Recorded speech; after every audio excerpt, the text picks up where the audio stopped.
Hello and welcome back to this very special episode of our special podcast, which is coming to you live from the Financial Planning Association Congress. Danni and I are very, very proud to bring to you two special guests, and I'm going to let you introduce them, Danni. Very special guests. We've entered lunch, so that's when, people have got enough energy to have the really important conversations.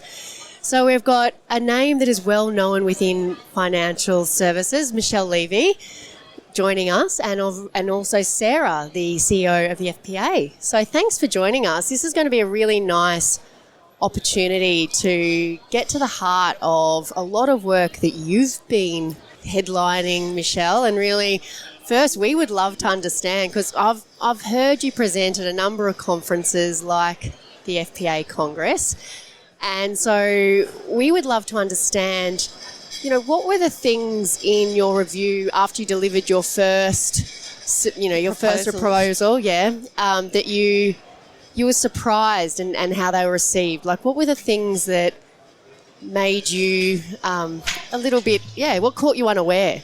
I think some of the things that we've been talking about at the conference today, in fact, was really the fear. I think it's fear around among financial advisors that I suppose unscrupulous or poor providers of advice will be let back into the industry. I don't think that's right, and but I think surprised that that was a real, genuine fear, which I need to really work hard to try to give confidence that, that isn't what will happen.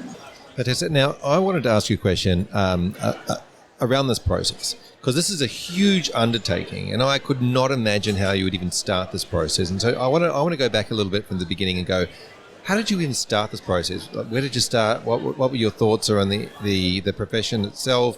Do you have have you been through the experience and all those sorts of things? From the get-go, when you were asked to do this, to take on this mammoth task, where did you start? Don't say mammoth. I've started this 20-odd years, no, more. My first financial advisor was 25 years ago, and I won't tell you what I invested in, but it was a good lesson. Anyway, it's not a mammoth task. It's an important task. There are loads of people to talk to and hear about, but it's actually a discrete piece of law that applies to a very large industry. So my job is to look at the regulatory framework and how that affects how the industry operates and what can be changed. So that of itself it's big, but it's kind of discrete, and I felt confident that I understood it really well. And I do understand it really well, so I know what I'm dealing with. I suppose I didn't know that it would be so passionately felt by people, and then me. I've kind of become really attached to it as well. So tell me about that transformation for you. You mentioned that it's so deep and personal for you now. Tell us about that transformation in from being a task and a job and a discrete set of law to being something you're so passionate about. Well, it started, I am a lawyer who kind of gives, in the main, fairly dispassionate advice to my clients, and so it was a bit of academic's wrong because you want to help your clients, but it was a bit more, at arm's length, I think. And then I started it, and I sort of saw it in that way initially, but then I started talking to people, and I thought, wow, this is, it shouldn't be a surprise. I'm, fairly passionate about my own profession, but this is their livelihoods, and they, feel it and live it. And then I thought about how it's affecting the people I know, my own children. And so that also became sort of like a personal project. How do I help my children? They're really in my mind all the time. Yeah, now this sounds exactly like the many of the stories I've interviewed advisors on of how they fell into financial advice. So we might get you to be a financial planner yet. Sarah, thank you for joining us as well as part of this conversation. Talk to us a little bit about your process from the beginning of this process, and how you and the association's been involved. Well, I think it was clear right from the start that this was a really critical review for our profession. So we put resources on it very, very quickly. But the other thing that we wanted to do was really identify where people are agreeing in our profession. And I think sometimes there's a perception that we disagree or that, there's lots of differences of views. But I've been struck by how many views are actually consistently held by a wide range of different people. And Michelle, you used the analogy on stage earlier today that you haven't heard anyone defend the fee disclosure statement. That there are lots of areas like that where everyone's in heated agreement. It's kind of a captain obvious that we need to do X or not do Y. So ourselves with 12 other associations have been working together to try to identify those areas where there is strong agreement and make sure that it's known that we all agree on X, whatever X might be, and ensure that those things where we do agree and we're solidly behind a particular change or reform can be exposed and known by government reviewers and so on. Yeah. Now, tell us a little bit about the session because you've just come off stage. Tell us about how that went. What obviously there was a lot of questions, and we might get to some of those questions too because they're on the event app that we can get to.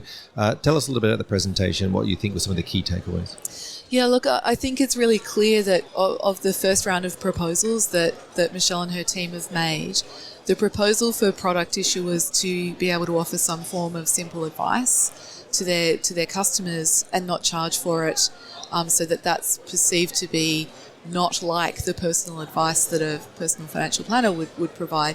That's the one that for us has generated the most debate, the most concern amongst our members, and we did spend a fair bit of time on that today. So in those things that everyone agrees on that we're trying to highlight, has that changed over the course of the discussions? Have those things morphed and evolved, or?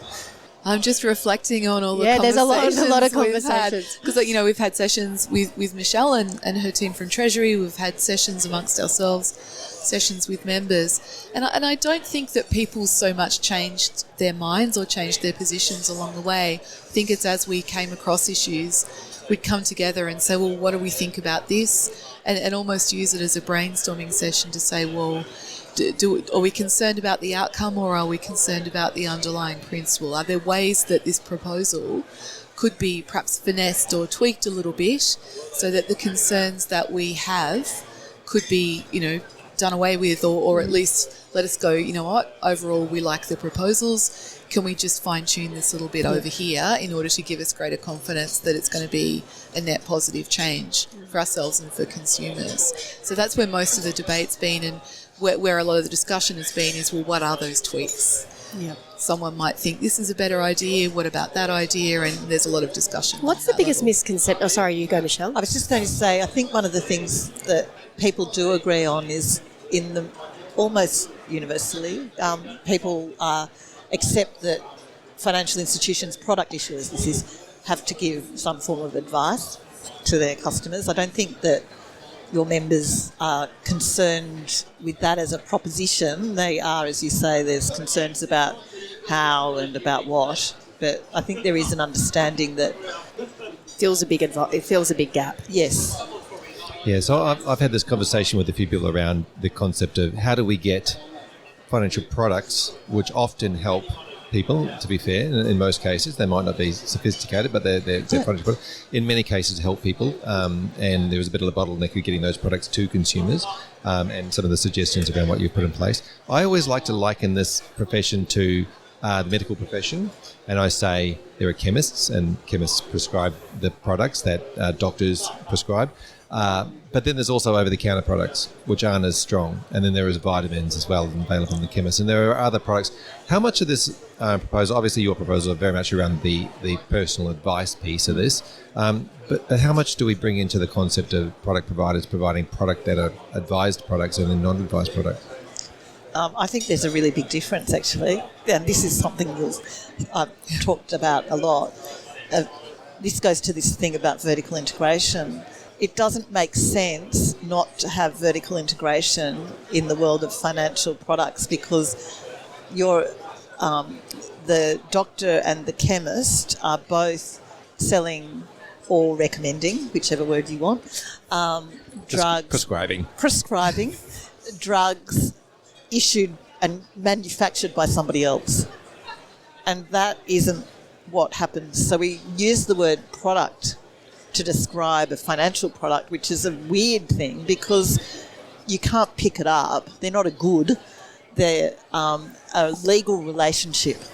And so legal relationships don't exist without a relationship and without a conversation. It might be online or it might be in writing, but there's an interaction, and that interaction will invariably include advice. So those people who don't like the idea of vertical integration, I say, well, what do you think is going to happen? How am I going to... I'm not going to go and pick up my bank account from the chemist. Yeah, okay. So, Sorry, so I was attacking your analogy. I didn't mean to. That's good. That's good. Healthy conversation. We had another take on it, interestingly, because one of the paths we went down as a group was, well, should we use an analogy from another profession? And the idea of, well, is cryptocurrency a Schedule 8 drug, for example? Whereas is like a vanilla, non-geared Australian equity share fund, ETF, is that a box of Panadol that I could get from the supermarket shelf? And we did go quite a long way having that discussion. But I think at the end of the day, the other challenge for us is we know that not everything we do is financial product advice, but that's Michelle's remit. So we had a lot of discussions about whether there should be a Financial Advice Act. We should recognise that advice about aged care, about Centrelink and so on, is part of an advisor's remit and is currently not regulated in the same way. But the reality is that's not in the remit of this particular review. So we had to really focus quite narrowly on what is the opportunity with this review. What are the ideas that are going to work and make our profession better from this review? Yep. Now, after you release the first draft, proposals paper. I better get my terminology correct. We'll get it right by the end of this podcast, Michelle. I'm not good for terminology details, by the way. Tell us about that after. Were you surprised at what happened after there, or were you expecting quite a strong debate? Oh, I think we were expecting it because we'd already met with people.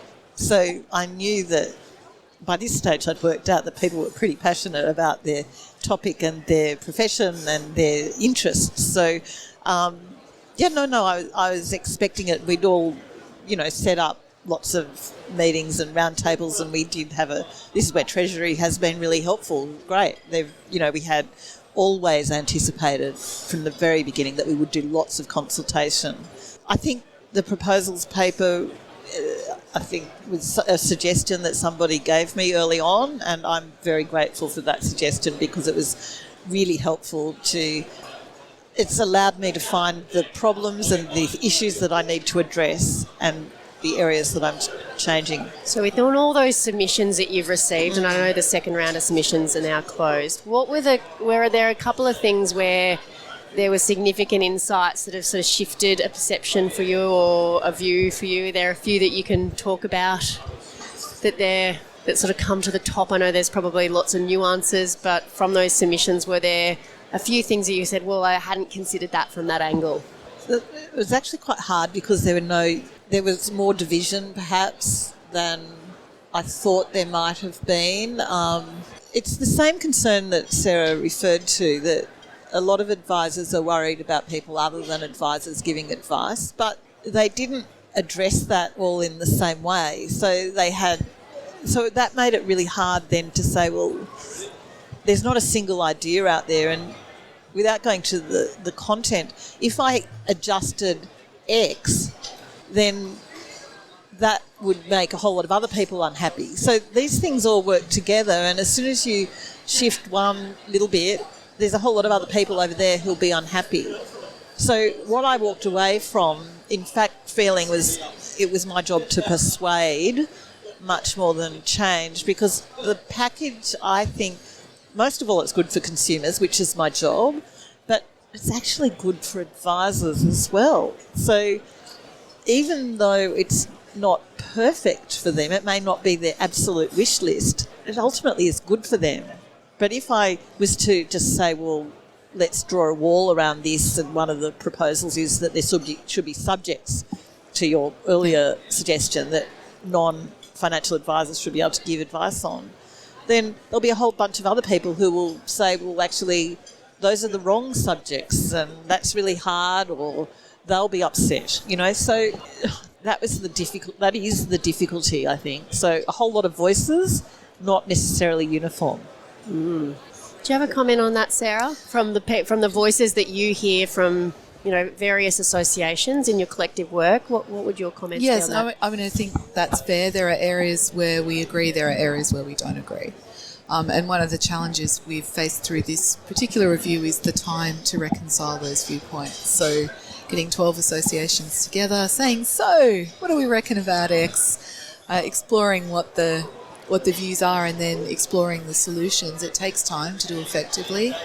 And sometimes we haven't had enough time to get all of the groups together.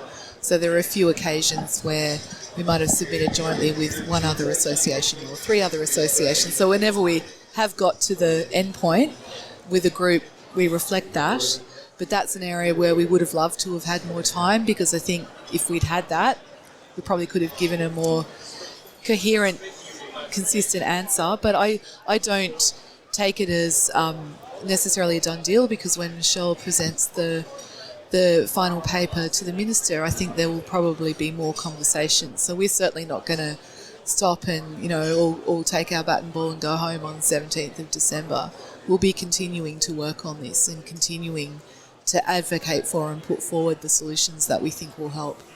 Yeah, fantastic. And what just one of the questions that's come up on the chat that within the room, but also something that I've always been interested in is around the concept of general advice and the definitions and all those things. We talk about product advice, but having all those different clear definitions from a consumer's point of view, I guess, is the point there, because we can come up with all these terms because we know the legislation, but consumers, it's that consumer facing, isn't it? It's trying to work out if they understand what's the difference between personal and... Yeah, they don't, which is why I want to get rid of it. I don't want people to... It's one of the reasons I was quite keen to get rid of general advice out of the whole regime. So my proposal is that what is now defined as personal advice, which is advice that considers the client's personal circumstances, would be broadened, and that's so that to assist quality by requiring the provider of advice to take into account their client's circumstances in a broader range of cases than they do now.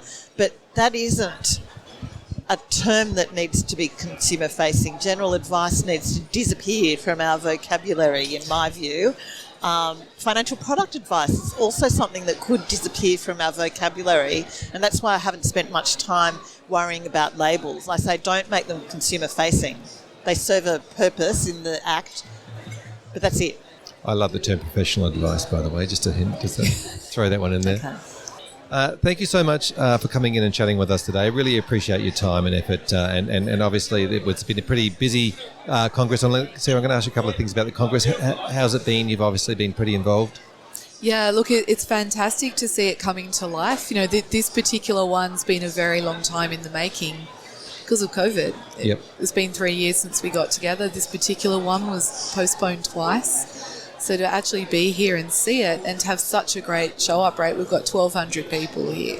It's just fantastic to feel like we're back. Yes. And face-to-face is back, and it's great to see everyone. Yes, the hustle and bustle is certainly that as everyone walks in to have their lunch. Thank you so much for joining us. We really appreciate your time and coming on the podcast. Thank you. Thanks, Fraser. Thanks, Danni. Thanks, Sarah. Hello and welcome back to this incredible podcast series that we are making live from the Financial Planning Association. Mini-series. I don't want to say live, but it's kind of, obviously, when you're listening to this, it's not in the moment. But, we're recording it and we're having a great time. Danni, thank you for joining me again. Thanks, Fraser. And we've got a familiar face joining us, someone who is no stranger to the XY community and also the FPA community. Welcome, Corey. Thank you, Danni. I can hear you well, but I just can't see you through these ferns. Because we are well-placed ferns. We are between one fern. We certainly are. We are between There'll be one someone fern, out there that gets that joke, Fraser. I'm pretty sure we've got the copyright on between one fern. Full disclosure, I'm pretty sure before we went on air, I was the first one that picked up on I've been dropping jokes all morning. No one's got it, but thank you. I've now had a win. Thank you. For those that can't see, we have an amazing fern, but it's only one. So we're definitely not between two ferns because that is already taken. Yep. Now to the matter at hand. Yeah. Corey, you are well known, but there might not be people who know your story. Before we get to your session that you were part of a panel today, which has quite a bold title. Before we get to that, can you give people the highlight reel of what your business does, how you got into advice, and what your business looks like today? Sure, I'll give you a very condensed version. So got into financial planning in 2011. That was off the back of doing marketing and PR at uni, but started investing when I was about 16, had a margin loan at 17, always thought that making good choices with money was integral to living a great life. Right? So I was always keen to build independence and freedom financially early in my own life, and decided to get into financial planning thinking that the role of the advisor is to help people make great choices, to set goals, to work out what stresses they've got that's wholly or partially caused by their finances, and really coach people, guide people, and help them get more out of their life. And got into financial planning on that basis. And my first role in advice was an associate advisor at one of the big four banks. And that was probably the tail end of the bad old days. My fingers are doing the quotation marks there. And the advice was very different to what I anticipated it would be. The role the advisor was playing was very different to what I anticipated it would be. And from my perspective, that's a shame, because I feel like when advice is done well and it's personalised and it's done without some of the traditional conflicts, it can be really impactful. And for the right client at the right time, it can actually be life-changing as well. So on that basis, with that intent, I wanted to start a firm, which ended up being Verse, which we started in 2015, and we kind of had a two-step goal in mind, which was really take this traditional low value to a degree, two-dimensional financial planning experience and make it something that is more holistic, more purposeful, more personal, more valuable, and try and do it without the traditional conflicts and so on. And then once we figure out how to do that bit, which took a while, then try and figure out how to scale it. In terms of where we're up to now, we've kind of solved problem one to a very large degree. Like, we're always trying to get better and deliver more value, but we've got a lot of things right over time there by getting a lot of things wrong, I guess, if that makes sense. Well, we'll dive into that later. Yeah, I've just noted that down. We'll get into what went wrong to produce the right, But we're kind of at this, I guess, bit of an inflection point where we've got like one client experience we build. It's largely technology enabled. It's built on the client's values, intentions, financial well-being. It's pretty consistent and repeatable. We just need the right people, advisors, to drive it. So, we've gone from a team of 5 to a team of 15, 16, 17 in the last 2.5 years, and still on the lookout to add more advisors to the team. We've added 4 female advisors so far this year, and hopefully more soon. And, we're... a lot of things are going in the right direction. Isn't it great that you can sum that up in a 2-minute conversation, and yet we know in reality that starting a business from scratch is no easy feat and has taken several years to get to where you want to. And the first few years, I imagine, were quite hard slog.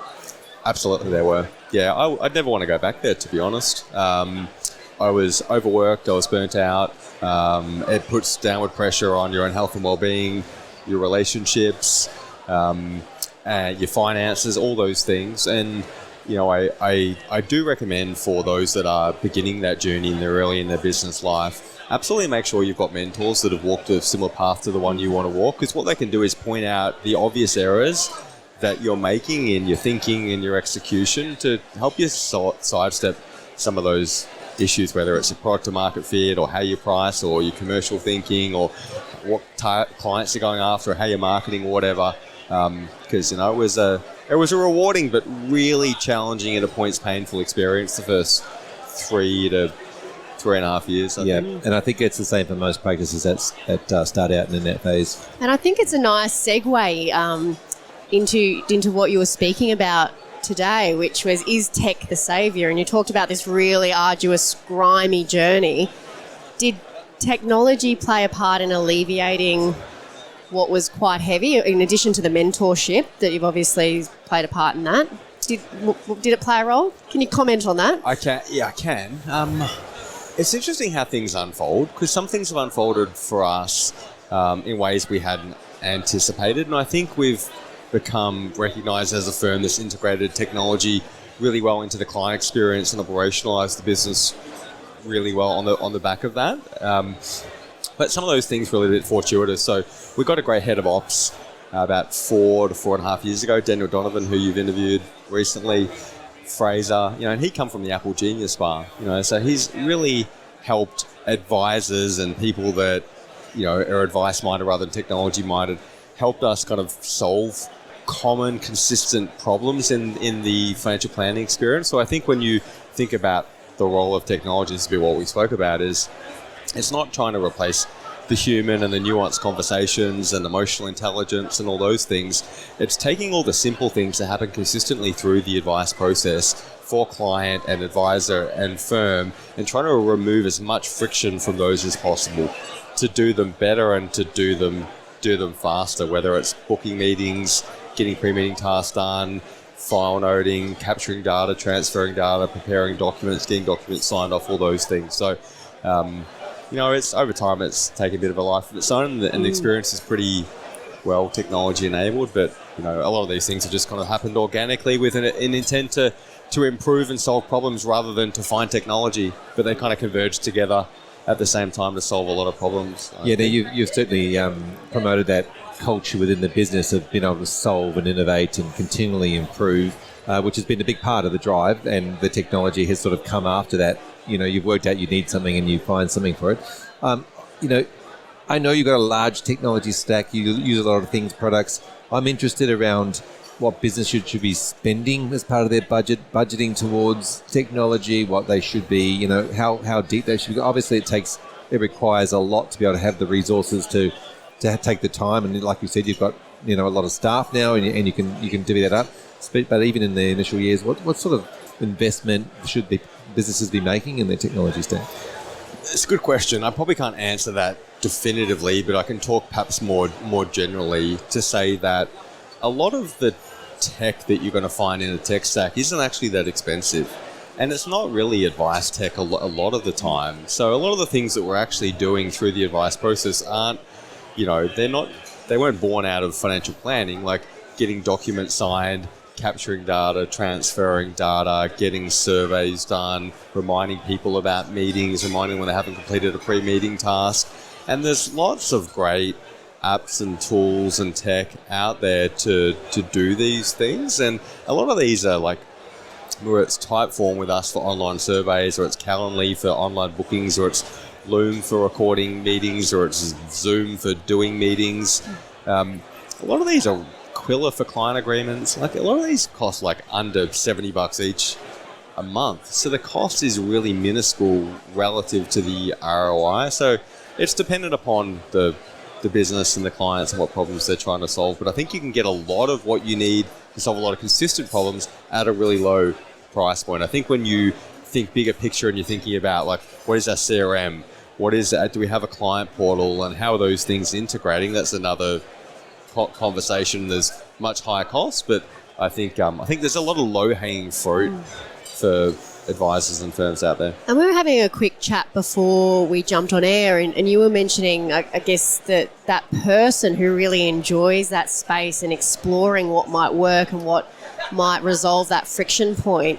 That's why that person, like if someone's going to make an investment, to your first question, Fraser, is it's probably the person who seeks out the solution to that little friction point that happens repeatedly through the business, and that's just so native for them, rather than like someone who's trying to do advice, do all the things, and then go and find some sort of tool to solve a problem. Like it is two distinct roles we're finding. What would your comment around that be? Absolutely concur. And I think this is one of the things that holds a lot of businesses back from better integrating technology. I kind of feel it's kind of like the brain. Like they say we use like 5% of the brain or something less. Advice firms would use way less than 5% of the available tools and technology to help solve their problems. And to your point, Danni, I think they need to be thinking more so about who rather than how. Like they're advisors, but they're doing power planning and implementation and trying to market and run seminars and trying to be compliant and all of these things. And then at the same time, they're going, oh, I've got to use technology. I know I've got to do it better, but I'm not sure where to start and what to use. And and you mentioned about the selection of the technology. That's one component. But once you actually select it, you got to launch it. You got to integrate it. You're going to have you got to train people. You're going to have teething issues. You got to problem shoot. So I don't think you can build a really efficient advice business that's at the same time is growing without having someone in your business that is not an advice person. They're more of a technologist, and they own that. And you're not saying to them, go and find me tech. they're collaborating as part of a conversation with the broader team to go, what problems are we facing, what's slowing us down, and how do we solve those problems? And when it comes to the how do we solve those, technology quite often is part of the solution. Yeah, I think that's the right order in putting things, because a lot of the time we see shiny things, go, that's a cool tool. I wonder how I could use that in my process, versus I've got a problem with my process and now I need to find the tool. Exactly right. Yeah. We could talk about this for a very long time, but we could go deep. I love this topic. There was a look at me to say, can we keep going? And I'm like, can we keep going? Tell us a little bit about the future. What does it hold for you in your practice, and where you think this is all going with the technology stack that you're using, and in the future, what do you think is going to happen? Good question. I don't know what's going to happen in the future, because normally you don't have a crystal ball? Yeah, exactly. There's an app for that. No, I'm only kidding. I guess in terms of where we're headed, as far as I can see, is we've got this client experience that's now well organised, and it's quite repeatable, and it's built again on those values, intentions, financial well-being of the clients, and we're trying to expand our reach to help more clients. I mentioned at the top of the chat, that two-step kind of goal/vision when we started Verse, and we're kind of on to phase 2, which is trying to scale it. So we're looking for advisors and good people across Melbourne, Sydney and Brisbane, and when we hire them, we've got co-working spaces to put them in. They can work remotely as well, and we give them the tools, train them in the Verse client experience, and we turn more of the marketing spend on. We're lucky to get a lot of leads and inquiries, which we can kind of dial up. So the short-term plan is to bring on more great advisors, get the people around them to support them in giving great client experiences, and beyond that, more broadly, I think that advice is moving into a really good space where we're going to begin thinking about building businesses that are client experience led rather than compliance led. And I think Michelle Levy's proposals are going to hopefully really kind of catapult us in that direction. Yeah, I think you're absolutely right. Now, when we talk about scale, I've got a couple of quick questions on scale. Scaling with more people, but also how are we scaling with getting more clients or more advisors looking after more clients and adding that as a scale? Good question. Yeah, there's a few elements to it. So, firstly, to bring the advisors on, we've got to have the leads and the new clients for them. So we scale our marketing. A lot of our marketing is digital marketing. We've worked with a digital marketing agency for 2.5 years now. A lot of that's run through Google Ads. So we've got a high predictability around what we can spend based on search volumes in these cities relative to what kind of volume of leads we'll get and what quality of leads we'll get. So that's relatively predictable at this point, and we know we've got a lot of upside there. But then to the next part is, well, when we've got the advisor and we're bringing them on, how do we get them through things more efficiently so they can serve more clients? I probably owe you a thank you, actually, Fraser, because we launched our own version of video SOAs 6 weeks ago, inspired by you and Ben and the work you guys have done with the FPA. And over the course of the last 6 weeks, we have almost got rid of power planning. The average SOA has gone from being 8.5 hours to being a 2 to 2.5 hour document. It's not even a statement of advice. It's called a summary of advice. It's 20 pages, 5 minutes to consume, 7 of the 20 pages of pictures. It's just the good stuff, none of the jargon. We don't do file notes. Every meeting's recorded in person or on Zoom. Very little ROAs. And the statement of advice now is a digital folder. So think Dropbox, but called statement of advice. And in there is a recording, a summary of advice, PDSs, meeting slides. And, it's the things that are value adding that the client would want that are relevant. And we've made really significant inroads recently. And yeah. That's a lot of hours saved. Yes, I'm here to say thank you, Fraser. Yeah. Thank you very much. Oh, I owe you a fireball later on. I hear that's the drink of the Congress, Danni tells me. It's the drink we're trying to avoid tonight, but yes, it's suddenly becoming drink of Congress. Thank you very much. It's amazing to see something that has been a pet project or a passion project of mine take off and help firms in such a great way. We probably should finish it there. Thank you so much for coming and chatting with us on the podcast. It's been amazing. And lots of value as per usual, Corey. Thank you for dropping by. Thank you, Danni. Thank you, Fraser. Great to be here. Hello and welcome back to this special podcast series we are doing from the Financial Planning Association Conference here in Sydney, brought to you by XY and the FPA. Danni, thanks for joining me again. I'm still here, Fraser. I can't believe it. Believe it or not, I haven't gone anywhere. can't believe Even though lunch is served, I'm still sitting here just looking at it because we have a very interesting guest. And I'm just, Nicolette, we'll get you to introduce yourself because what you've done and what you're looking at doing and your session, it's so unique that I can't put a summary around it. So we'll get you to explain that. But climate and finance professional. So... Hi, Danni. Hi. Hi. Thanks for joining us. Can you tell us about yourself, Sure, Nicolette? That would be great so that we can all get a better understanding of how these two things meet. Okay. It's actually, it's not an easy answer. I have been, I suppose, involved in clean energy and climate policy for many decades.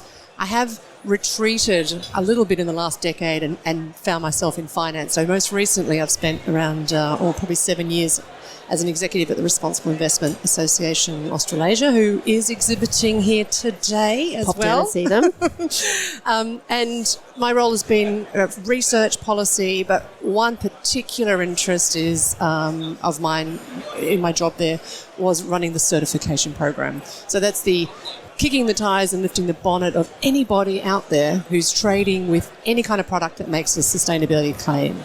Can I ask you a quick question? Did you start that up? Was that with that certification, or was that something that was existing when you started there? It was existing. It's been around now for probably around 14 or 15 years, but when I came on board to help out, it was going through its very first governance review. I don't have to tell you, but it is a rapidly evolving space, and so the governance structure to be really nimble and adaptive to all sorts of new products coming on the market, and people wanting to add these interesting things onto their APLs, and we needed to put an assurance level over the top of that. Yep, and we've done a lot of series on XY, the podcast before, regarding in and around this subject. The infrastructure as well that an advisor needs to put in their business to make sure that there's credibility in what they tell to their clients. So huge subject. We could be on that for 20 to 30 minutes. Absolutely, as we better not. So tell us about. So you've done that. Tell us about what led you into today's session. Okay. So my whole career has really just been about redefining what good is, and that's the certification program was part of that. I have most recently run as a community independent in the electorate of Bradfield, Sydney's Upper North Shore. People say, "Oh, you're a failed TO." I say, actually, it was a stunningly quite impressive success in a short runway. Achieved the largest primary swing against a sitting member anywhere in the country. And the once was quite safe Conservative seat is marginal. And so what Dave Ray, my financial planner, who I'm talking with today in conversation, and I will be discussing is really having a look at the extent to which understanding how people voted in the federal election in May this year might give planners an insight as to how some of those people who live in those areas of Sydney and Brisbane and Melbourne may want to also change the way that they invest their money, not just their vote. Yeah, it's interesting. We don't often get into the concept of politics on the XY Advisor podcast, but we're kind of touching on it today because it's absolutely relevant to the conversation around that you're presenting on today. I'm a bit oblivious to a lot of the politics side, which I'm quite happy to say. But tell us about. So did you pitch this idea to the conference, or was this something that was? How did this conversation come up? I'm not really sure. It could have been Dave Ray, my planner. I think it's just a different place now. We had some 6-7 different electorates that went independent. Some of them also went from sort of blue to red. Politics aside, this was all about issues this time. This was about largely integrity and improving public trust between the people and the parliament, really heavily about climate action. And then there were other issues that had prevalence in different seats, such as the treatment of women, refugees, and other things. But by and large, I mean, there's something that we talk about now in the Sydney area is that you can no longer take a Sydney Harbour ferry to a Liberal seat. It's completely changed. And I don't think that the people so much have changed, the party's a little bit changed, but what we really saw is that the people who voted differently this time are in areas where there are highly educated professional women who work overrepresented compared to the Australian average in finance, insurance, science, and professional services. And they have financial means. And so they said, that's enough. We really, really want to see action on climate change. And I can actually add some credibility to that, because it is very rare, and this is, lots of my own personal opinions. So if you don't agree with them, that's fine. Just send me the note. Personal opinions. Let's go. I think there is a lot of people are a bit disenfranchised because climate change, big issue. How much impact do you think you're having? But I live in Bondi. I was one of those people who just wanted to make a statement. And I have always been, interested enough to my level of knowledge and who I'm voting for. And I just was like, I'm just going to make a statement. So it's a very true fact that people said, well, how else do I have a voice? How else do I, and I hope this is taken the right way, but taking a keep cup and getting my coffee isn't really making the change that I want to see. So how else do you do that? It was so interesting that everyone's little independent sort of statement was so widely done. So I think it does have a huge influence. So that's why I was very interested in this conversation, because it was very real for me, and I'm sure many of the conversations that I had with people after the election, it was very real for many people, kind of sick of not a lot happening. So, yeah, Danni, that's really interesting. I have spent my whole career looking at different ways that businesses, government and consumers can be part of the climate solution. And hands down, the most effective way, yes, you're right, is not the keep cup, but every single thing counts, right? It's also not necessarily buying an electric vehicle or even taking public transport, even though they are fantastic options if they're available to you. What is the most impactful is how you put your money to work.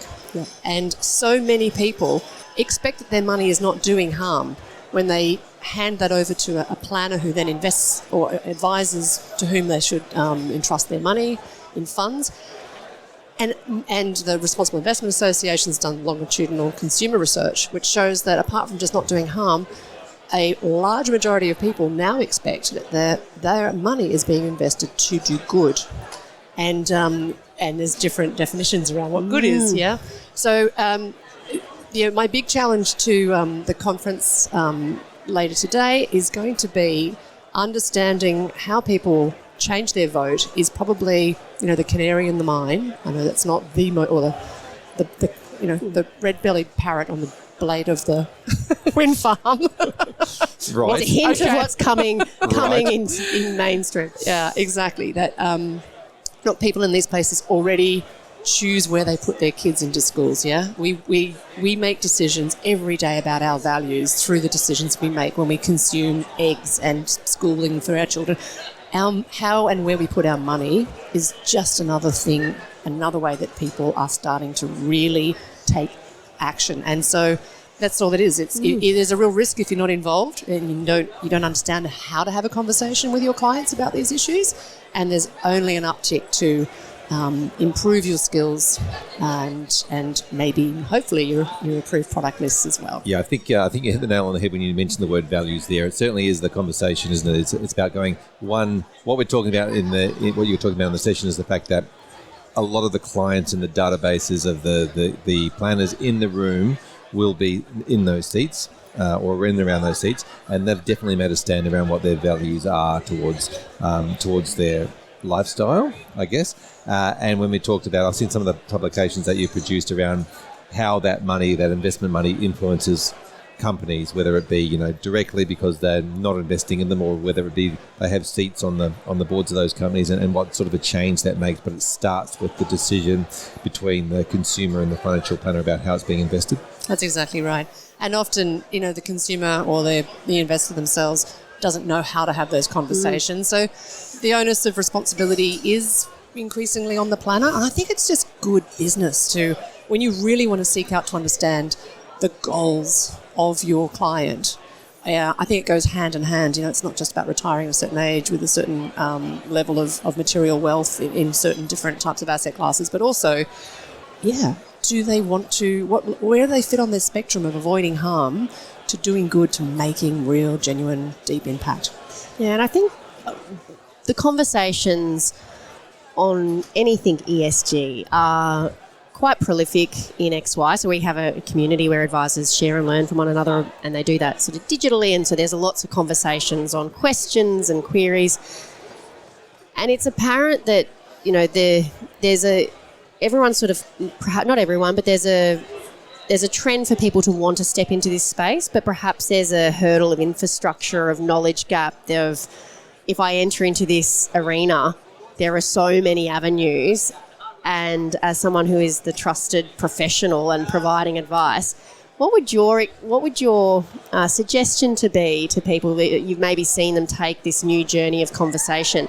How would they start so it's not overwhelming and they don't feel like, oh my gosh, I'm going to get into this situation where I open a Pandora's box and I don't know how to manage that and really come across as someone who's credible and knows their stuff? It's a really good question that I think a lot of planners ask, and it's a reason that some planners, or many planners, don't take that step. And I have to be completely honest, it's really messy. Yeah. So you need a big courage injection, but it's doing things like people are doing today by coming to this Congress. It's about mucking in and listening to peers, people that have gone first, hearing their war stories of things that they ought not to do next time. And it's about building, it's not jumping into becoming a ethical investor or advisor. This is about who you are and what your mojo is, and it's about adapting it and branching it out, just gently changing the conversation.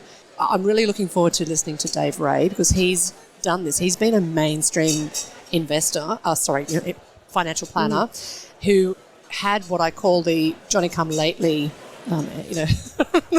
his eyes open and went, oh, what's all this ethical stuff? And so he's going to have some some good tips about how he did it. But it's gentle. And I think, personally, I think it's okay to start with a fact find that's just a handful of questions that helps somebody, just as you have a question around the spectrum of risk, you ask a question about your spectrum of interest of avoiding harm through to doing good to making a really good impact. And even if that is all you ask the first time, you can start to build out questions and go deeper. Yeah, I think there's obviously a great community within the XY community, within the Financial Planning Association communities, where people have that genuine interest in helping other planners do these things, helping other advisors. So I think there's obviously a few superstars we sort of that stand out in the space, David being one of them. But just to be able to reach out to those people and ask them how they got started, I think is a good start. Yeah. Fantastic. Thank you so much for coming on and chatting with us today. We wish you all the best for your presentation. I feel like we got the sneak preview because it was before the presentation that we recorded this. But thank you so much for coming and sharing your gems. Absolute welcome. Thank you, Fraser. Thank you. Thanks, Danni. G'day, how's it going? What do you know? Striker Light Clayton here. I'm finally back on the airwaves. What's happening? Here with Jason Andreessen and, of course, Danni Vizza. Mate, how was the presentation? How did it go? Talk to us. What was the key messages that you were looking to get over? So it was a peer-to-peer session, practice management around profitability of clients, how to make every client profitable. And we were targeting as much wisdom coming from the floor as much wisdom was coming from the stage. And I think we achieved that. It was a really good discussion. When you come up with the concept of making every client profitable, how much do you lean on your financial planning chops compared to your research chops? Probably both equally. The research chops help with measuring it and keeping it objective, but the technical advice elements are essential as well. Yeah, it's an interesting question. And Jason, for those playing at home and listening in, can you give us a little as to why you've got these different elements to your experience? Can you give us a little bit of a quick highlight reel of your background and why the FPA have actually asked you to do a session, which is really valuable to if every advisor could make sure they're dealing with highly profitable clients, that would be a great outcome. What's led you here? So I am a proud CFP professional and have been for 22 years. Non-practicing at the moment, may practice in the future. I spent 6 years practicing as a financial planner. I've worked in, I won't bore you, but I've worked in boutiques, a bank, and an industry super fund. So I've really all facets of the industry, and spent 10 years in executive management of a large licensee, and then got out. And I've been a researcher now for 5 years. And the research is the best move I've ever made. Never before had I actually enjoyed work, but it was mostly about the achievement and working with people. But with research, I actually enjoy the work. And that's because of the nature of the discovery. You're casting a net and you're creating new intelligence. That's what appeals to you. Yeah. Curious to learn, frankly, and to have a mechanism, to have the resources to find out what you're curious about is an amazing opportunity, right? And we can do it quickly. Please. Yeah. Well, an example is when the levy proposals came out around the furor around the two-tier advisors. Mm-hmm. We went to 400 consumers and asked them whether super advice is all they need, and their confidence as to whether they are in the right super fund. What was the answer? 67%, 2/3 of general population over 45 said that they would just take superannuation advice. So simple scaled advice. It wasn't framed like that. It was framed as free advice in relation to my superannuation. Yeah. Well, I mean, and I guess this is probably where your research leads to. Who needs advice and who can pay for advice, and the types of clients that advisors have been looking after for a long time, they're not going anywhere. I honestly believe that scaled advice is simply filling a hole for people who do not yet have access to solutions. I don't see it as a threat to the existing financial planning business model in the slightest. I think they're two completely separate services, and it goes to this two-tier, if that's the best way to think of it, types of advice. Yeah, I agree with you, Clayton. To a nuance. I think of the market, the client bases, the consumers, as it being in three cohorts. Okay. The wealthy, currently advised people with complexity, they're going to be served more efficiently. Fantastic. There's this cohort in Middle Australia that our research shows they actually benefit the most, and I'll come back to that. Interesting. And they have been orphaned by the institutions leaving. Yes. And they still want advice, and they want active relationships, and they're having trouble finding the financial planner to help them. The super funds are absolutely going to help the lower tier. That's not necessarily Middle Australia. Certainly, I think. And all power to them. Oh my God, absolutely. Yeah, in no way is that seen as a horrible thing. I think, although the financial planners, there's no revenue for us to make in that space, but goodness, it should definitely exist for that segment of society. Yeah. Absolutely. The benefits to them would be extraordinary. Agreed. I come back to the Middle Australia argument.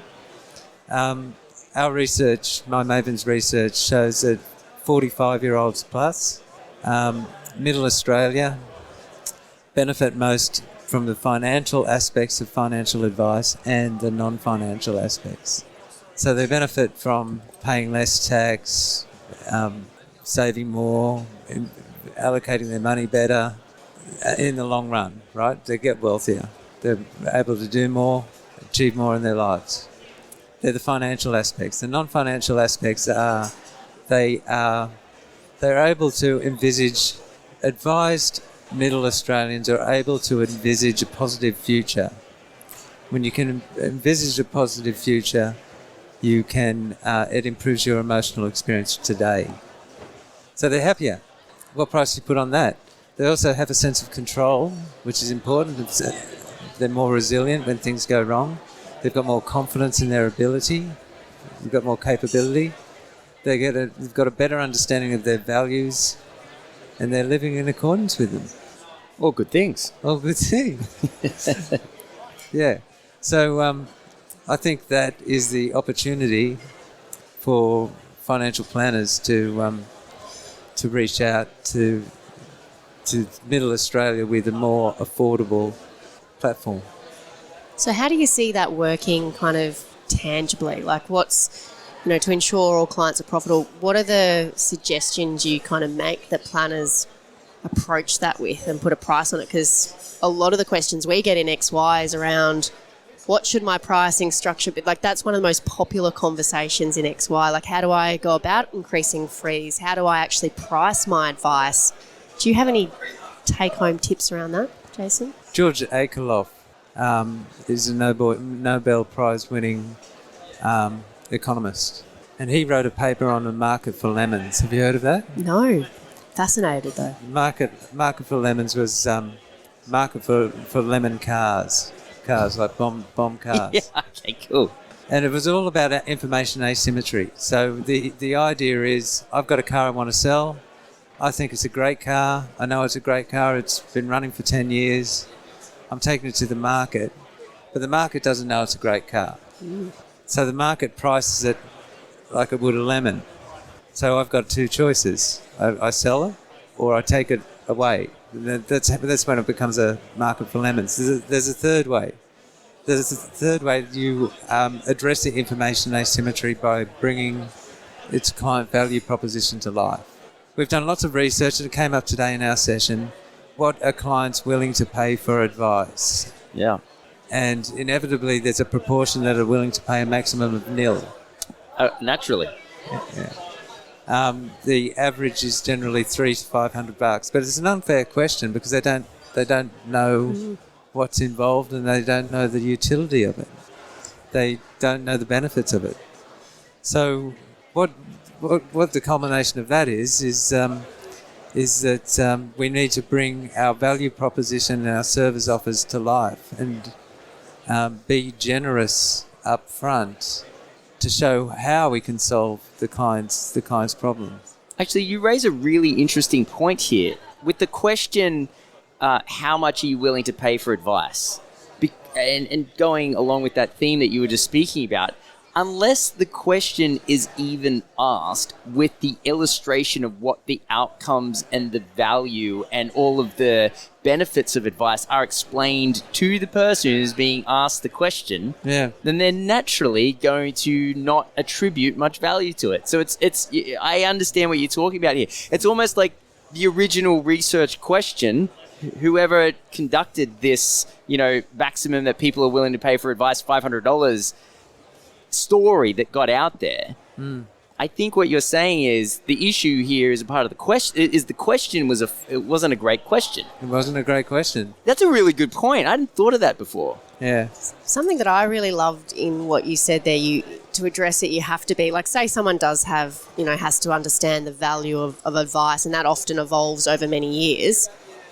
Got to be generous up front was two words. You said, to overcome that, say, that pricing barrier or concern, be generous up front. And that was such a lovely way of sort of putting the challenge that every advisor has in a client interaction, particularly with a new client. What does generous look like? Generous looks like at the 80% level, not getting into the weeds. Clients come to you with a job to be done in their minds. Something has got them out of bed and motivated them to make an appointment. Answering that job to be done to the 80% level is really where I would start. It's a fantastic insight. Yeah. Don't tell them how to do it, just show them that it can be done. That makes sense. And then so to, I guess, give us a summary on the topic that was just being discussed, which is how do you make all clients profitable? What is your sort of takeout from that? It needs to lead with the clients. So client segmentation and working from there. So there are many ways to segment a client. Let's choose a common way. Wealth and complexity. Let's just stick with that. Matching the value proposition, the service offer to the client need in that segment is really what it's about. Now, at the moment, that's much easier to make profitable when you're dealing with people with $3 million. You can charge them $10,000 a year. Yeah. And make a healthy profit margin. And with the advice gap, that's possible these days, right?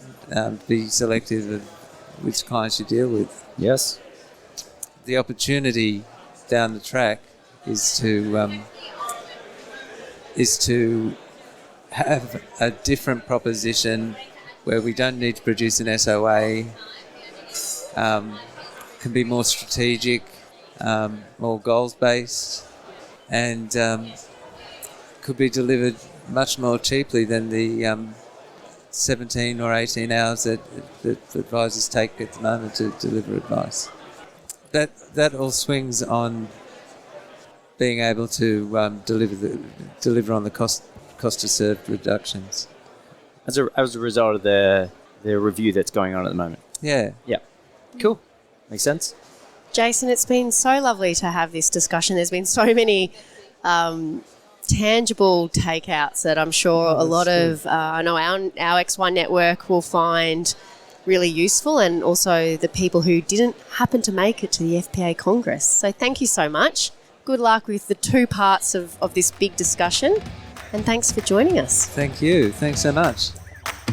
Good afternoon, everyone. We are still here. I'm still here, actually. Fraser has gone to do a speaking session at our Congress today. So we have a guest co-host. Yes. Hello, Clayton. Hello. Welcome to the seat. Thank you.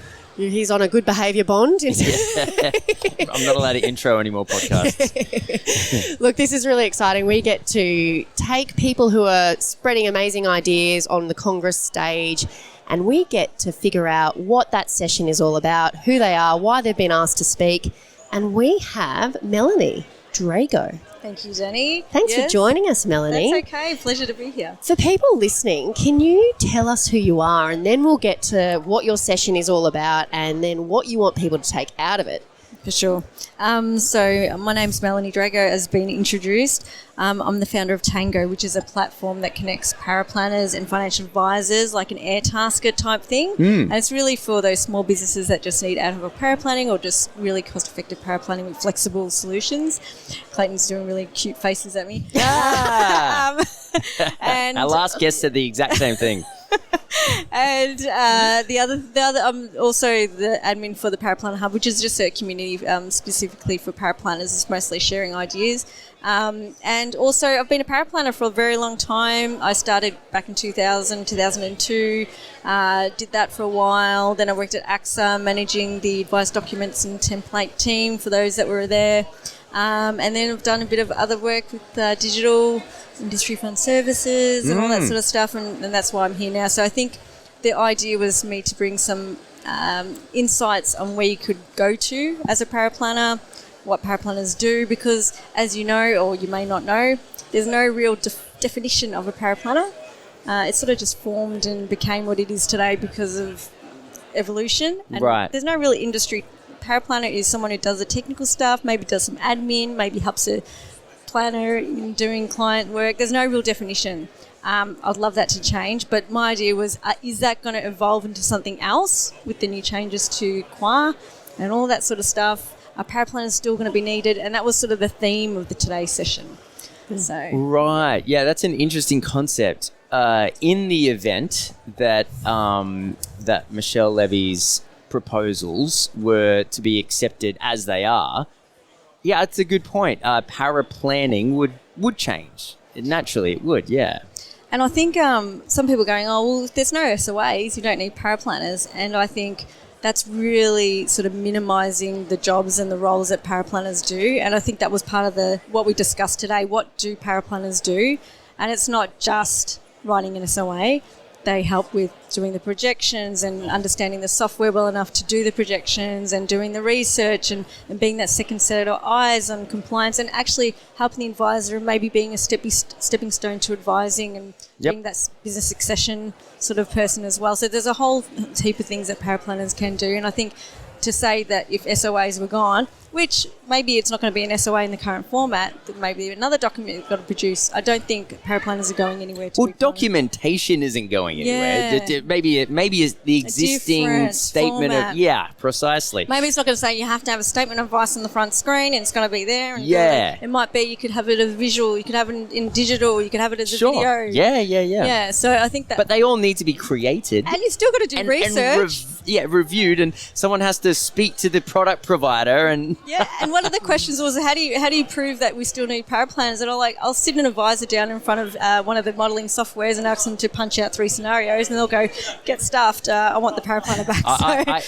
Best response would be fire your paraplanner and see how long you last. Yeah, that's right. But and paraplanners love being that person, that back-end person helping advise, because half of them, I did a survey, and the majority of them were like, I am not a client-facing person. I'm not a people person. I want to be in the back end. I want to do all the number crunching. They want the advisor to do that, and they respect and love advisors being there doing that client doing stuff. The front stuff. Totally. Yeah. So when you're hiring and you're looking for someone to be a paraplanner and be in your business for a long time, what are you hunting for?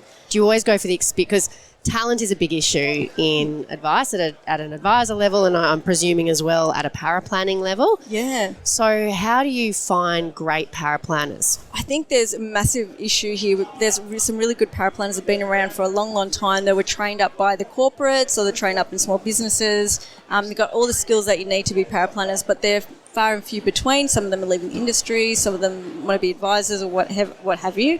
And there's this we need this new generation of paraplanners, but the problem is, one, who's training them up?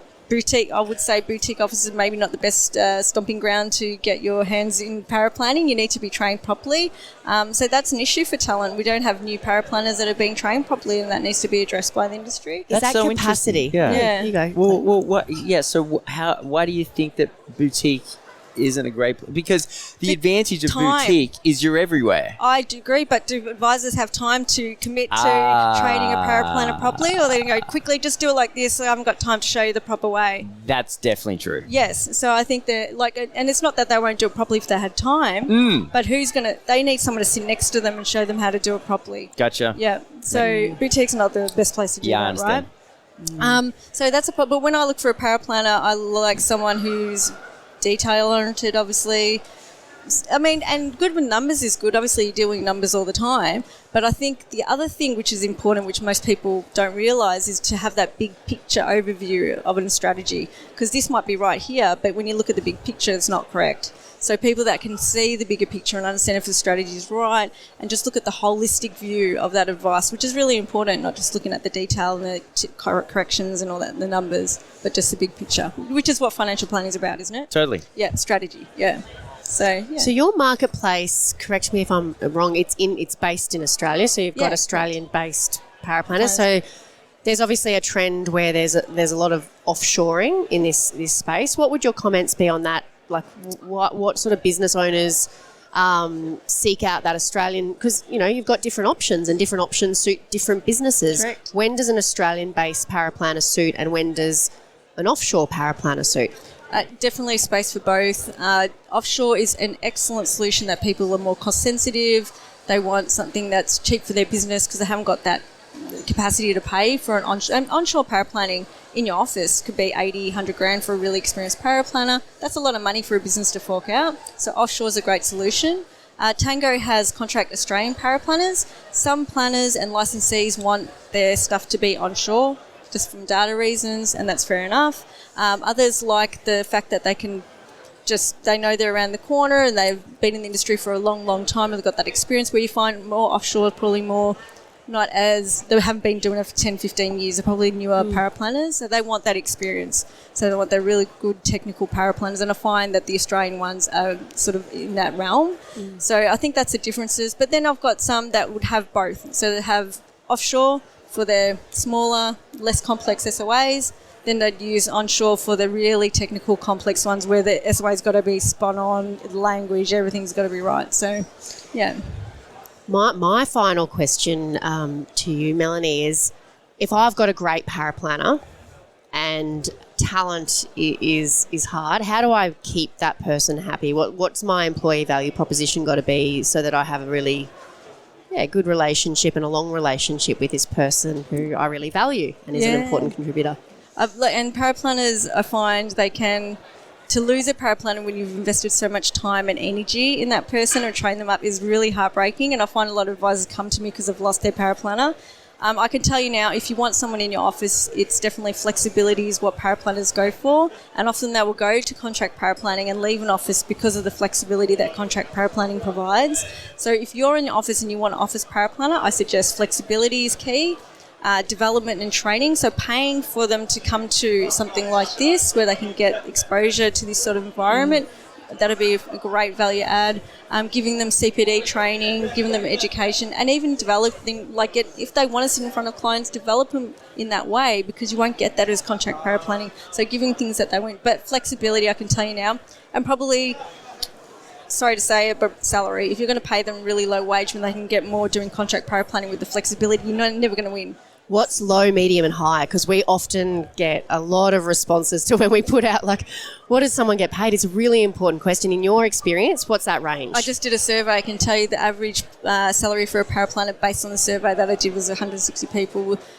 For in-house office was about 70 to 85. And then if the more senior ones that have over 15 years experience, you're probably pushing over 100. For a contract paraplanner, they usually charge for a standard couple SOA, say retiree going into retirement phase, you're probably going to see about 500 to 650 for an SOA. So then you work out, I think that's what a business needs to do. Is it worth, if I'm only doing one SOA a month, is it worth just getting a contract paraplanner? Or if I can resource out that paraplanner in-house to do more than just paraplanning and maybe do some sort of succession planning and helping with the advice, then I would think that a paraplanner in-house would be a better proposition. So, yeah. Fantastic. That's been such amazing business planning strategy insights for people. So thank you for sharing them with us, Melanie. And Clayton, do you have any other questions before we sign off? I just like that, that you got a passion for paraplanning. I came over from accounting into paraplanning originally. And it's a super, super valuable part of the entire advice process. And I'm just stoked that someone's sort of making sure that people are paying attention to it more than anything. Yeah. The industry needs, to be honest, to pay attention to it because there's no definition of paraplanner. There's no qualifications for paraplanning. Yeah. So you have someone who's doing all the calculation strategy and stuff like that and essentially doesn't need any qualifications. Yeah. So why is that? We're talking about an industry that doesn't look at compliance people. What do they need to be to compliance people? We've got people that have probably done no law, nothing like that, and building licensee rules, auditing and doing all that. Why is that? Why hasn't the industry decided an advisor needs to do this, but also these industry participants should have these qualifications to make sure we're all humming beautifully? Agreed. Yeah. So fantastic. Well, thanks for coming on. And before we get out of this particular episode, the FPA do have support for paraplanners in this paraplanning hub, which is no FPA. Okay, but I think they're working with me to do something. To bring in. Yeah, okay, so we'll bit of secret squirrel, but it's something exciting's coming soon. We'll okay, fantastic. Thanks for joining us, Melanie. No worries. Thank you. Thanks, Bye. Danny. Bye. Welcome, everyone. We are entering deep afternoon time, and you'll be probably able to tell that from this particular fireside chat. So throughout today, we have been taking the speakers, the people who are deeply involved in the FPA, and understanding the highlight reel of what their session is about, who they are, how they got there, what's their role within the FPA community. So Fraser's darted off because he's got speaking commitments, and we have a stand-in, Clayton. Hello, welcome. Welcome. And we have a very important guest who's done a lot for this particular Congress. So we're about to bring in some margaritas just for some sugar. So thank you for joining us, David. David, do you want to give us a little bit of... You hold a lot of roles. You run a business. You're the FPA chair. You do things on radio. I can't explain all the things you do. It's best you give everyone a little summary of who you are and how you ended up being involved in the FPA. Yeah. Oh, look, biggest time commitment at the moment is I'm also involved in cricket. I've got 3 boys who play cricket. And I tell people this, 20 hours on the weekend of cricket every weekend, right? If you have a look side on, you'll see I've got the sunglass tan to prove that is indeed actually the case. So that's my weekends, and maybe in the lunch breaks I do some work and stuff as well. Right, you're right. A number of different roles, and it's definitely a juggling act. So I run a small practice in Perth. I'm a financial planner. It's my day job. I sit in front of clients all day, every day. We get to learn about their lives and what's important to them, and help them make good, smart money decisions. That's fundamentally what we do from an advice perspective. I fell into the FPA onto the local chapter. A colleague of mine was getting off the chapter, and I think the rule was if you got off, you had to find someone to come on. And she went, "Dave, it's you." And I was like, "Okay, no worries." So I got on the chapter, loved being involved, put myself up for the board, and managed to get elected. So awesome. So that was sort of my journey into getting into the FPA. It was interesting. I've met, subsequently you meet, former CEOs and former chairs, and it was actually a former Matthew Rowe and Mark Rantel many years ago. Basically went around the country and said, "You know what? We're not going to apologise for some of the poor behaviour. We're going to strive on and be a profession and be the best damn group of financial planners we can be." That just engaged me. I went, "Yep, you had me at hello" type scenario. Yeah. And I went, "Yep, this is who I want to be a part of going forward." And so, I'm naturally someone who gets involved in their community. So I got involved in the FPA, and I don't know whether it's last person standing, but here I am now as chair. Maybe everyone else stood back, and I was like, "What's everyone going backwards for?" Well, actually, what we could say is under your tenure, you brought together the 2 big associations. I wouldn't say it's definitely not like it is. This is a team, right? This is the collective, and I hate personally. I hate the whole individualizing of it all. It is such a group. It's 2 important associations coming together, and it's not about us. It's about the members, right? Agreed. We are member associations, and this is all about members, member value, member benefit, and that's why it should come together. So, look, there's a team that put this together. Certainly, the collective board spent a lot of good faith and good spirit. There's nothing really too controversial. There's legal documents we have to get through. The only controversy is trying to read a legal document. But as a general, it's really good faith working together. Hey, and any Chatham rules here. Obviously, this isn't going anywhere. Any preview? Hi, Mum. Any previews on the names? Oh, this is I can generally tell you, we don't have an idea. We've just got engaged an agency to help us formulate one. Awesome. Right. Cool. So I think I've got an appointment. Someone's in my diary at some point next week or week after, just for my views, right? Yeah. But we want to go and get ideas from members as well, right? Because interesting enough, I think this is almost the most important thing that people care about. Like, what's it going to be called? Yeah. We don't know. The FPA was formed out of a merger of 2 other previous heritage organisations that weren't called the FPA. Sure. And so we'll come up with a name. And look, there's 2 ways of looking at it. It'll involve a P, an F, and an A, and an I. Finance and professional and advisor and planner. It involves something along like that. And you've got to be careful that the acronym doesn't spell something that's a bit too rude or that people are going to laugh at. Or you can go the other way and go something that's quite sort of inspirational or whatever. My gut feel is I think the general consensus is people would like something with finance and advisor or advice or planner or something in it. And look, I'm not a creative person, so colours. Outsource it to the experts. Just look, just all that sort of stuff is. I've got a strategy for you. Ready? Yeah. So just you give me a name and I can write it down quickly. Hang on. Yeah. So BHP and Billiton merged to become BHP Billiton. Yeah. Then they just dropped Billiton, so just BHP. That wouldn't be, I would say though, Clayton, that wouldn't be good faith, right? To go down that path. So it's just the FPA, AFA. Yeah. It's the FPA. FPAFA. Yeah, I'm not sure that's gonna fly. I'm not sure that's gonna fly. You know. Back to the experts, hey? So, out of all the things you see, what is it that excites you about advice and what's going on in advice practices at the moment? Look, a lot of colleagues, I'm from WA, so a lot of colleagues, no one's struggling to find clients at the moment. I mean, Sarah mentioned this on stage earlier. Like, there's actually never been a better, for those who are still around, there's actually never been a better time. Yeah. If you think about it from a pure crass point of view, a lot less competitors. Yeah. Lots of clients wanting your services. And it sounds like, hopefully on the regulatory future, a lot of things are going to make our job a lot easier to deliver better and better advice to our clients. I just think, I feel like we've gone through this dark tunnel. And can I just say this as well? We've had a lot of our colleagues go through some dark times as well. So we can't talk about this without acknowledging the hurt and pain that a lot of them have faced. 100%. Right? And so that's really important that we acknowledge that. But I see a massive light at the end of the tunnel. And I just spoke before here at an emerging professionals and students session at Congress.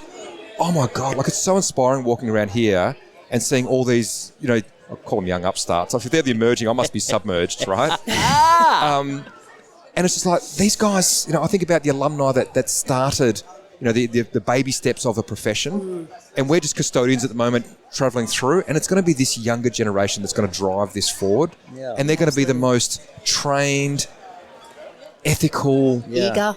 They're going to find new, and they're not going to be, I sit here, I tell you, FSRA came out in 2003 when I basically started becoming an advisor. And my fear, and people who might have started at the same time, if you don't give an FSG out in time, 6 months jail, right? It still lives with me. But I'm hoping this cohort come through and they're not tarnished by some of the rules and regulations that we've had to carry now for 20 years. And they can think of new and innovative ways within the legal and ethical framework to really deliver for their clients. Yeah. That's going to be super exciting to see how that goes. Yeah, I couldn't agree more. What you just described is basically, I feel there is a big positive shift in financial planning as a whole. I just got back not just got back, but earlier in the year I arrived back from UK, where what you just said is what all the advisors have been saying over there for the last couple of years, which is they went through the tough times and now all of a sudden there's bountiful opportunity, and then the rules and regulations that came in were a soft landing almost after all this turmoil that had gone on for years. And the way that Paul Barrett talks about it at AZNGA, he says that he thinks that we're at the start of a 20-year boom in financial planning, and I actually couldn't agree more. Yeah, I think that's probably pretty relevant with, 26, 27 million people in this country? Yeah. Just under 16,000 advisors? Totally. We can't service that many. So if you're in a profession where there is endless demand, that's like... Yeah, it's like, on WA, it's like a mining boom type scenario, But, and that's hopefully our biggest challenge right now is then attracting that new talent. Yes. And making, financial planning, when you grow up, I want to be a vet, right? Because I thought being a vet was just you help sick puppies. When you get a little bit older, you realise it was what you did to those sick puppies that they were no longer sick, but not for the reason you thought, right? And so, I didn't know about financial planning. Totally. Most people fall into it because they're doing something else and they go, what's financial planning? And then you love it, right? Yes. So we've got to make sure that people, when they, year 9, year 10, and they're studying, they go, yeah, financial planning is what I want to do. It's a vibrant career path, yeah. Oh, it's huge. I mean, and the job opportunities at the moment. Totally. I mean, if you're a student walking around here, you've probably got 6 job opportunities already, right? How good, you've got the pick of the litter. Totally. So... quality of advice review. What's your views on that big proposal? The final submissions have been submitted. What are the things that you would like to see come out of that whole process and that review? Look, broadly speaking, with the quality of advice, it is fundamentally going to change. It's my fear at the start was, is this going to be just a polishing and a little bit of a? This is not. This is a rip all the band-aids off and make some fundamental changes to financial planning. I want to give Michelle Levy her due.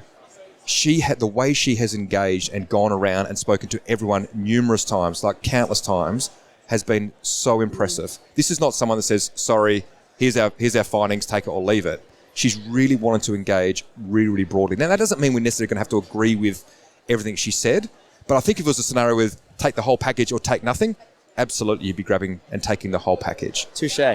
And so there's a couple of things in there that in particular, we're a bit iffy on in terms of, I loosely call them the irrelevant providers, right? People providing advice who aren't financial advisors. Sure, yeah. And we understand that the challenge she's got, which is, I mentioned before, 16,000 advisors we can't service. That's right. And people might call up with a really, really basic question, and generally they're probably not going to be our client at that stage anyway. Yes. But it's how deep does that go, right? Like how far can they go? Like how complex is the advice can they create?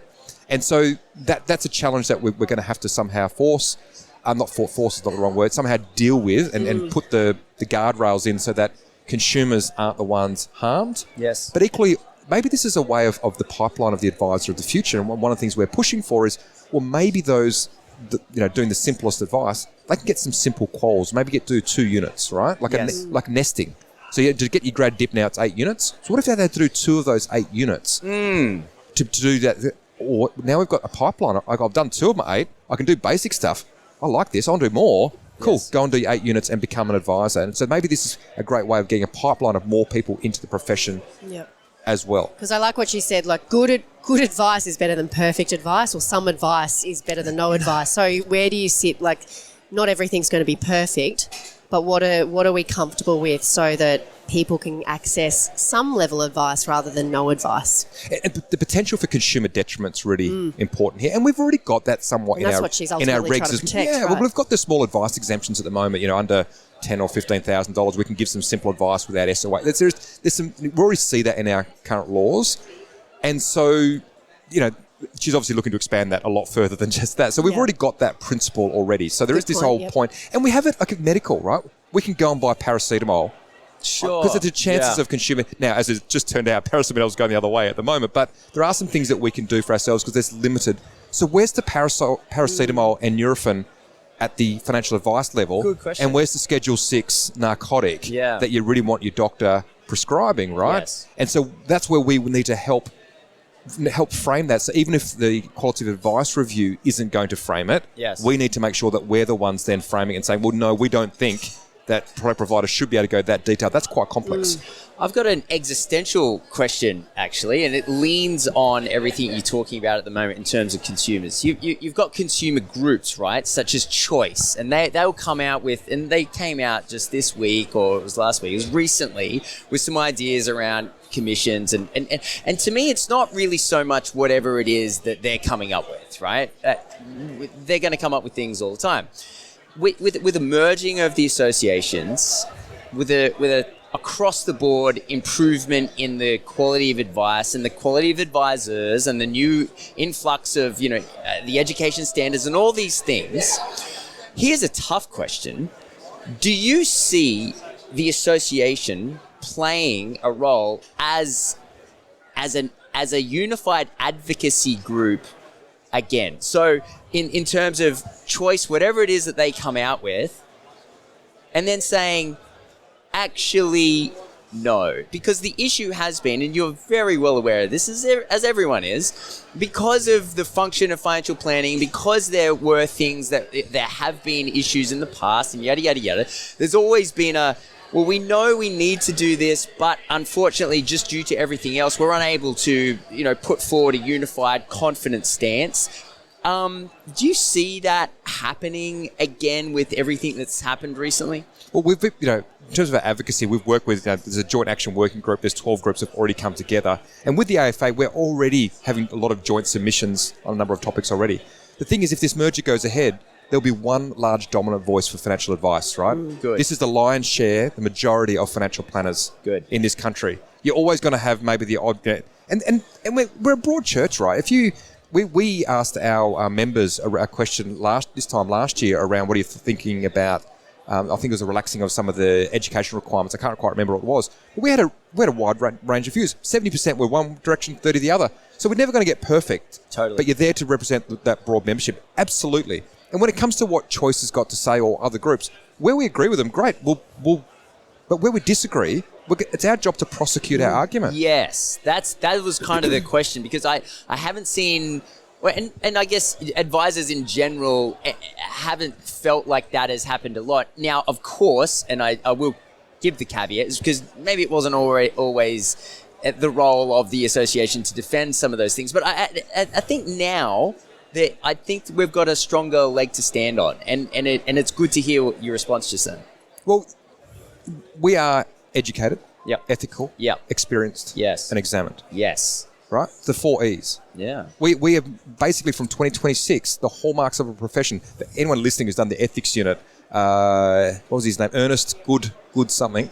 1960 had the hallmarks of a profession. I still remember from my ethics unit that I had to pass. Ernest Greenwood. They're the hallmarks of a profession. We'll be there. Like, we can call ourselves a profession going forward, and with that lifting of professional standards across the board for everyone. Yes. We now get the benefits of that, which is the trust that we can sit in front of a client, not go through 37 steps or 400 steps or whatever it is, minutiae of saying, okay, you're not trusted to do it on your own. We actually have that trust. Now we got to guard that preciously ourselves as well, right? That we don't breach it. But we can now have a client comes in with a simple request, we can give them a simple answer rather than I'll come back to you in 3 weeks because I've got to write a 16-page document, get a compliance check with my licensee, and then I'll come back to you. Oh, by the way, pay that money off your mortgage. Yes. And as a follow-on to Clayton's question, and tell me if I'm well off, but you're much deeper into these conversations and sentiment than we are. But because there's been such a journey to get to that profession, there seems to be a trend or a bit of a sentiment that you don't want to go back to the Wild West, but almost that the simplicity and flexibility that Michelle is trying to, I guess, offer. It's almost because this has been so hard, I don't want to lean into that because I've gone through so much. And it's interesting to look at a future and try and bring things that have weighed you down as a professional, and because you've been fighting certain bad outcomes, to take that into the future of what that could be. I've mentioned this before. In a way, we're a little bit institutionalised as advisors because we carry the scars of FSRA, we carry the scars of FOFA, we carry that with us. And I mentioned before, that's what's so great about the emerging cohort. They don't have any of those scars. They're going to go, why are you doing that? Yeah. What do you mean? What's a FOFA? Yeah, So I look at that and go, they're going to be the inspirations to take us forward. Look, licensees are going to be probably the hardest to shift because they're dealing with maybe 200, 300 different advisors. They're trying to set a setting for everyone. Yes. And I get the sense that maybe self-licensed businesses will then start taking the lead because they can be more agile and move when it comes to, okay, let's say SOAs go. As part of Michelle Levy. There's got to be nervousness about that, right? Some people go, no. What do you mean? No, I'm giving them an SOA, and even if it's good within 5 days, if it's a critical, I'm definitely people are going to still be there. Do you know how long this process has taken me to build and refine and perfect, and now they get it, and I don't want to let it go because it's taken me so long. Yeah. Like you've just articulated, that's what I was trying to explain. It's taken me so long to get here. Yeah. But could the future just be easier? Yep. Yeah, and so what you'll see is, and I've said this, Michelle said, it's not going to change day one because advisors are so scared. Conservative. They're so worried about breaching a rule, Absolutely. right? And they all live in fear of that. Yes. And they're not, and there's more worried about that than actually, what's the end result of the advice that we give? Yeah. I'm sort of stretching the truth a little bit Yes. there, but I think as soon as we get some of these changes, we'll get some early adopters, right? Absolutely. And as soon as the early adopters go through, it all of a sudden goes, it's a bit like when the buffalo crosses the river. You know what I mean? Admittedly, one or two of them end up getting done by the crocodile, but then you'll just see it. Very well-fed crocodile. Just don't be that one. Yeah, don't be that one. But you'll see a couple go through and then a couple more, and then all of a sudden the herd will follow. And it won't take that long. And then we'll have a Congress like this and we'll have another birthday and we'll look back and go, do you remember when we had to do those 112-page documents? Yeah. And we'll look back and we'll laugh about how ridiculous it was. Talking about the early adopters, Corey was giving all the work that the FPA has done a huge shout-out because he's now moved to video SOAs. And he's like, that's gone from 8 hours to 2 hours. Wow. So there's people already pushing through and just so excited around what this future could be. I actually got a question. Simplistic it could be. I got a question this morning on video SOAs. Why is the FPA prosecuting video SOAs if SOAs are going, right? I said, because you just get rid of the S and the O. It becomes video advice. Right? It's not a statement of advice, it's a video advice. And so how good would it be? A client's emailed you, you realise you can't get back to them, you pull out your iPhone, you record it and say, hey, yep, I know you've got that tax return. Your strategy was we wanted you to make a non-concessional to super. This is what we're going to do. It's $4,000. Get it in, and we'll send you the forms tomorrow. Bam, record, email it, file note, job done. And the advice is still pristine. Yep, because you know the Still client, great. It's right? been recorded. It's been understood. That is so good. A world like that would be phenomenal. Now, if a client comes in and they go, look, I want to buy my commercial property, how can I do it? Oh, do you know what? You can set up a self-managed super fund. We might have to gear. Let me tell you, I'm not doing that in a 3-minute phone call with a recording. Yeah. I'm actually going to spend a lot more time going through it because it's complex. Yes. And so therefore, it's the same as when you go to the doctor and they go, yeah, you've kicked your toe, put a Band-Aid on it, see you later. They can deal with it. You go in and, you know what, you've had a bad result. We're going to have to spend a lot of time investigating, going through it. Fantastic analogy. But we are the professionals. Correct. Let us use our professional judgment as to when it's simple, we can give you a simple result. And when it's complex, I'm telling you now, I won't do an SOA, but I'll do something that it's documented that they can walk away with. Absolutely. And I'm going to use my judgment as to when I use which. David, our 10-minute conversation has gone into a fabulous 22-minute conversation. I tend to waffle, so I apologise. No, you shared so many valuable insights and perspectives. So thank you for joining Clayton and I. We've really enjoyed this discussion. You're very welcome. Thank you for having me. And what a fabulous Congress. Thank you. Thank you.